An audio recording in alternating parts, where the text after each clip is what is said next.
माननीय सदस्यगण,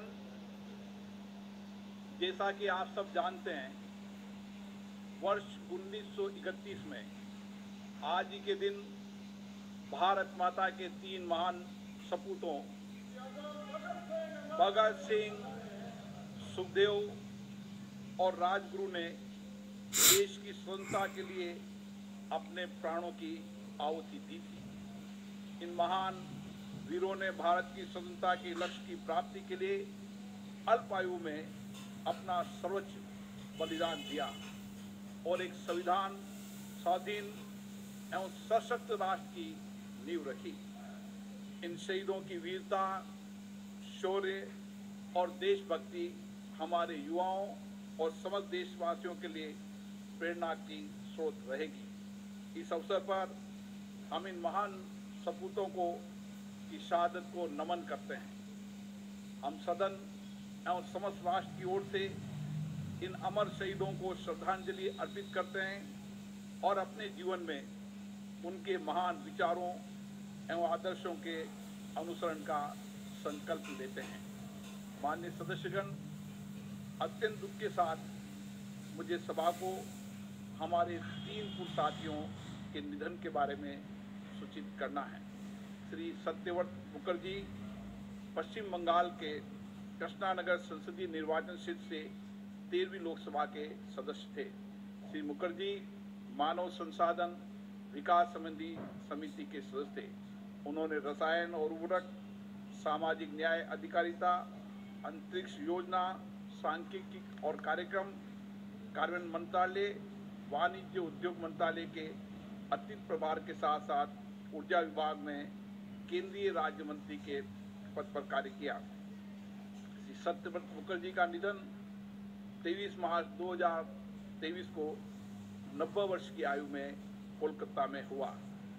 श्री सोहन पोटाई अविभाजित मध्य प्रदेश के राज्य के कांकेर संसदीय निर्वाचन क्षेत्र से 12वीं और 13वीं लोकसभा के सदस्य थे तथा छत्तीसगढ़ के कांकेर संसदीय निर्वाचन क्षेत्र से 34वीं और 15वीं लोकसभा के सदस्य थे। श्री पोटाई ने रेलवे, सूचना प्रौद्योगिकी, अनुसूचित जातियों, अनुसूचित जनजातियों के कल्याण तथा खाद्य उपभोक्ता मामलों और सार्वजनिक वितरण संबंधी समितियों के सदस्य के रूप में कार्य किया। श्री सोहन पोटाई का निधन 9 मार्च 2023 को 64 वर्ष की आयु में कांकेर में हुआ। श्री रंगास्वामी ध्रुव नारायण कर्नाटक के चामराज संसदीय निर्वाचन क्षेत्र से 15वीं और 16वीं लोकसभा के सदस्य थे। श्री ध्रुव नारायण रक्षा, सामाजिक न्याय अधिकारिता, प्राक्कलन, अनुसूचित जाति, अनुसूचित जनजाति के कल्याण तथा रसायन और उर्वरक समिति के सदस्य थे। इससे पूर्व श्री रंगास्वामी जी 2 कार्यकाल के लिए कर्नाटक विधानसभा के सदस्य थे। श्री रंगास्वामी जी का निधन 11 मार्च 2023 को 61 वर्ष की आयु में मैसूर में हुआ। ये सभा हमारे पूर्व साथियों के निधन पर गहरा शोक व्यक्त करती है। शोक संतप्त परिवारों के प्रति गहरी संवेदना व्यक्त करती है। अब ये सभा दिवंगत आत्माओं के और स्वतंत्रता सेनानियों के लिए कुछ देर मौन रहेगी।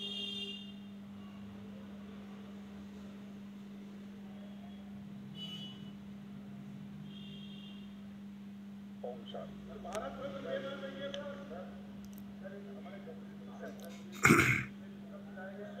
क्वेश्चन नंबर 321 श्रीमती क्वीन ओझा। प्रश्नकाल के बाद माननीय सदस्य, आप इतना नाराज नहीं हो, आप इतना नाराज मत हो। प्रश्नकाल के बाद आपको मैं बोलने की इजाजत दूंगा। आप वरिष्ठ सदस्य हैं। प्रश्नकाल के बाद आपको मैं बोलने की इजाजत दूंगा। क्वीन ओझा। माननीय मंत्री जी, A statement is laid on the table of the House. Ganesh Singh ji, पूछना चाहते हो?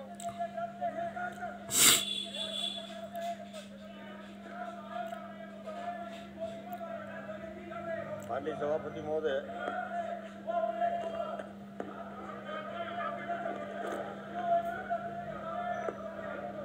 मैंने किसी भी माननीय सदस्य को बोलने से नहीं रोका और नियमों प्रक्रियाओं के तहत आप सभी माननीय सदस्यों ने पूरी बात अपनी सदन के अंदर रखी है।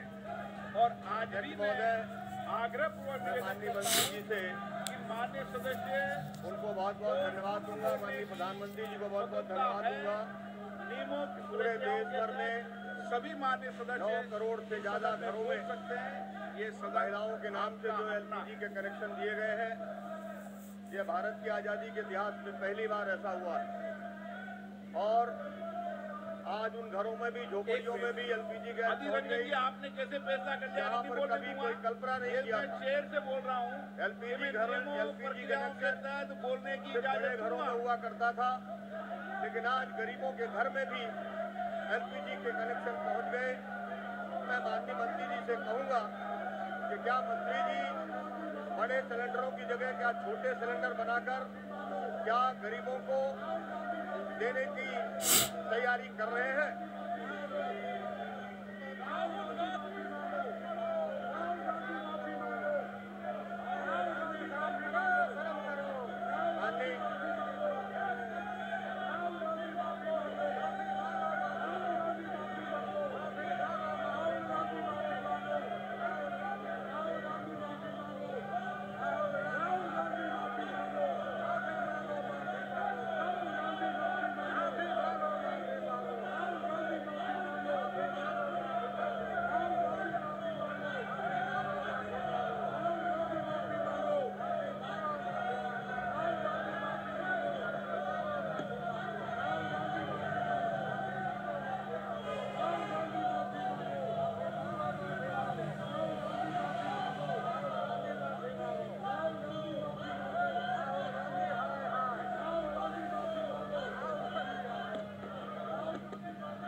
सदन नहीं चलना चाहते?